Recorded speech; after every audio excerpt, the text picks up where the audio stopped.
নমস্কার, আমি তনুশ্রী। আজকে নতুন আরও একটি ভিডিওতে তোমাদের সবাইকে স্বাগত জানাচ্ছি। তো কেমন আছো তোমরা? আশা করবো প্রত্যেকে খুব ভালো আছো, সুস্থ আছো আর সাবধানে আছো। আমরাও ভীষণ ভালো আছি। দিনটা ছিল বৃহস্পতিবার। সকাল সকালে উঠে স্নান টান সেরে আগে আসি পুজোর ঘরে। তো দেখো, পুজোর ঘরে আসা মানে বৃহস্পতিবার মানে কিন্তু প্রচুর কাজকর্ম তো থাকে, আর সঙ্গে যেসব ফুলগুলো নিয়ে আসা হয় সেইগুলোও কিন্তু পরিষ্কার পরিচ্ছন্ন করার একটা ব্যাপার থাকে। কারণ বাজার থেকে যেসব ফুলগুলো নিয়ে আসে সেগুলো তো একসঙ্গে অনেক ফুল নিয়ে আসে, যার কারণের জন্য সব কিছু আলাদা আলাদা করে নিতে হয়। আর মা লক্ষ্মীর জন্য আমি সবসময় একটা পদ্ম ফুল নিয়ে আসতেই বলি বাজার থেকে। তো এই যে একটা পদ্ম ফুল নিয়ে এসেছি, সেটা সুন্দর করে ফুটিয়ে নিয়েছি, যার কারণে যে মা লক্ষ্মীকে দিতেও সুবিধা হবে। আর এখানে কিছু ফুল আছে যেই ফুলগুলো দুধ আনতে যাওয়ার সময় মাসির বাড়ি থেকে নিয়ে আসে। তো সেইগুলোই একেবারে সুন্দর করে গুছিয়ে, আর সত্যি কথা বলতে সবটা দেখবা পরিপাটি করে গুছিয়ে নিয়ে পুজো করতে বসতে না বেশ ভালোই লাগে। সব গোছগাছ থাকলে এমনিতেই একটা পুজো করার প্রতি একটা আকর্ষণও বাড়ে।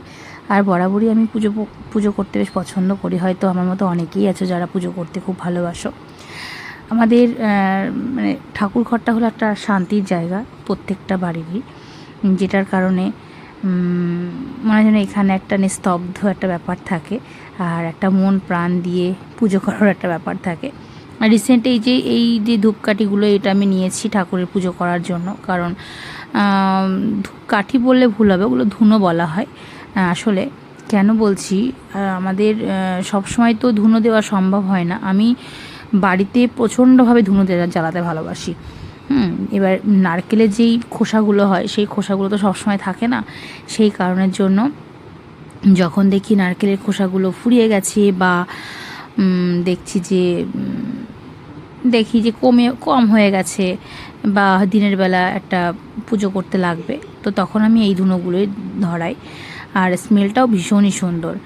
আর নর্মালি ধুনোর জ্বালানো যে গন্ধটা নারকেলের ছোবড়া দিয়ে, মানে নারকেলের খোসা দিয়ে আর কি, সেই গন্ধটা সব কিছুর থেকে হার মানাবে।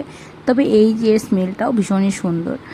যাই হোক, এখন আমি ঘর স্থাপন করে নিলাম, তারপরে আমি মা লক্ষ্মীর পুজোটা সম্পন্ন করে নেবো এইভাবেই। তোমরা যারা আমার পুরনো ভিউয়ার্স, যারা আমার পুরনো ব্লগ দেখতে ভালোবাসতে, তারা কিন্তু খুব ভালোভাবেই জানো। আর তোমরাও ভীষণভাবে পছন্দ করতে আমার পুজোর ভিডিওগুলো, কারণ আমি পুরনো যে চ্যানেলটা ছিল সেখানে আমি পুজোর ভিডিও পোস্ট করতাম, তোমরা খুবই ভালোবাসতে দেখতে। তো যাই হোক, চলো এখন আমি পুজোটা সম্পন্ন করে নিই। আর চলো,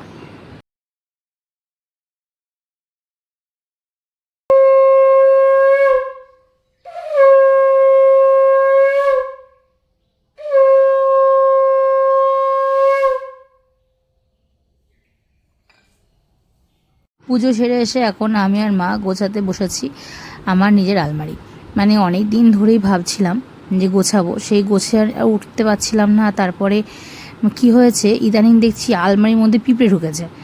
তোমাদের দাদাভাই আর বাবুর যে আলমারিটা ছিল সেইটা সুন্দর করে একটু গোছগাছ করলাম, আর বাচ্চাদের আলমারির মধ্যে পিঁপড়ে যদি ঢোকে তো বুঝতেই পারছো কী পরিস্থিতি হতে পারে।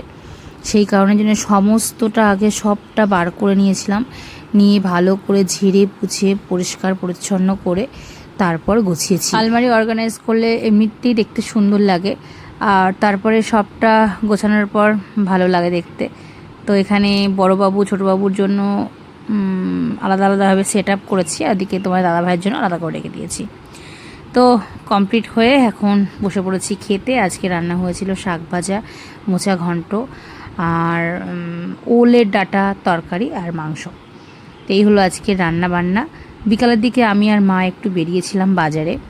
অনেক দিন ধরে মা বলছে একটু বাজারে যাওয়ার কথা, কারণ সামনে যেহেতু ষষ্ঠী আসছে, তো ষষ্ঠী স্পেশাল একটা গিফট করবে, সেই কারণের জন্য। আর সবসময় তো আমরা সাধারণত শাড়ি জামা কাপড় এগুলো তো কিনতেই থাকি। তো ষষ্ঠী উপলক্ষে আমি সাধারণত যখন মাকে কোনো কিছু গিফট করি তখন একটু দরকারি জিনিসই গিফট করার চেষ্টা করি। আর তাছাড়া বেশিরভাগটাই প্রয়োজনীয় জিনিস, যেটা সবসময় কাজে লাগবে, সেরকম মা ভেবে বলেছে যে এবার আর কোনো জামা কাপড় দেবো না, একটা প্রয়োজনীয় কোনো জিনিস দেবো। তো ওখানে যাওয়ার সঙ্গে সঙ্গে দেখো আমার 2 ছেলে কি শুরু করেছে, হ্যাঁ নোংরার মধ্যে পুরো শুয়ে পড়লো, পুরো সাদা জামাটা পুরো কালো হয়ে গেল, এমনিতেই ধুলো মানে দোকানের জিনিসপত্র বুঝতেই পারো কী পরিস্থিতি হয়। তো ওখানে গিয়ে 2 ভাই এই কীর্তি শুরু করলো, একেবারে মাখামাখি অবস্থা। তারপরে যেই জিনিসটা নেব সেই জিনিসটা দেখে ফাইনালি তোমাদেরকে তো পরে দেখাবোই যে কী নিলাম না নিলাম। ফার্নিচারের দোকানে আসলে দেখে অনেক কিছুই পছন্দ হয়, মানে মনে হয় এটা সেটা নিয়ে নিই, কিন্তু এমন পরিস্থিতি আর মা যেটা দেবে সেটাও কিন্তু আমার বেশি বড় নিলে চলবে না, ছোটোটাই নিতে হবে, কারণ বাড়িতে মানে ঘরে একটুও জায়গা নেই।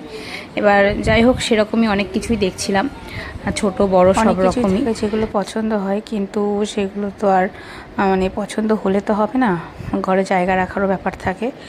তো যাই হোক সেরকমই একটা দেখে ঠেকে নেওয়া হলো, পরে যখন বাড়িতে যাবে তোমাদেরকে দেখাবোই কী নিলাম। আর এখান থেকে এখন চলে এসেছে একটা ব্যাগের দোকানে, মা কিছুদিন পরে ঘুরতে যাবে, তো সেই জন্য মার কিছু কেনাকাটা ছিল টুকিটাকি, তো সেসব কেনাকাটা হলো। তারপরে চলে আসলাম একটা ব্যাগের দোকানে, সেখানে এসে মা আমাকে একটা ব্যাগ কিনে দেবে, তো সেই কারণের জন্য অনেক রকম ব্যাগই দেখছিলাম, কোনটা পছন্দ অপছন্দ সেটাও দেখলাম, আর কিছু জিনিস মাও টুকিটাকি নিল।